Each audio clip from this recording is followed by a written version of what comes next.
Now it's time for the best of the Lotus Ginkgo Show on the radio. On several occasions over the years, we've been fortunate to have as our special guest on the show our good friend Steve Alexander, who for many years has taken on the persona of General George Armstrong Custer in a delightful and often entertaining way. But even way back in 2003, we noticed that Steve had already attained an age greater than that of the real general when he died at the Little Bighorn.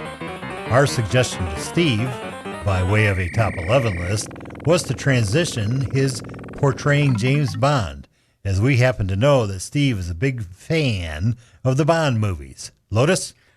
Here we have the top 11 strategies Steve Alexander can use to change his persona from George Armstrong Custer to James Bond. Number 11, begin the transition by introducing himself as Custer, George Custer. Number 10, start calling Miss Libby Miss Moneypenny.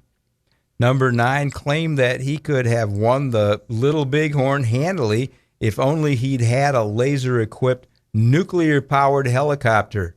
Number 8, hang out with more people named M and Q. Number 7, snap a silencer onto his sword. Number 6, trade in his horse for an Aston Martin. Number 5, tell people he's with the 007th Cavalry. Number 4, apply for a license to kill. After all, he's already killed all those Indians without a license.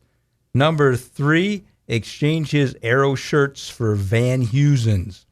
Number 2, when asked about the Little Bighorn, reply, I'd rather die another day.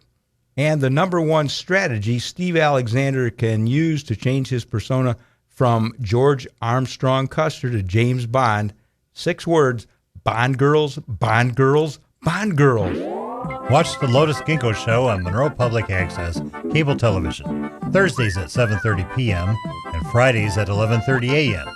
Or check YouTube for full episodes. And listen to Rewind for more glimpses into old episodes. This is Major Vista speaking for the Lotus Ginkgo Show.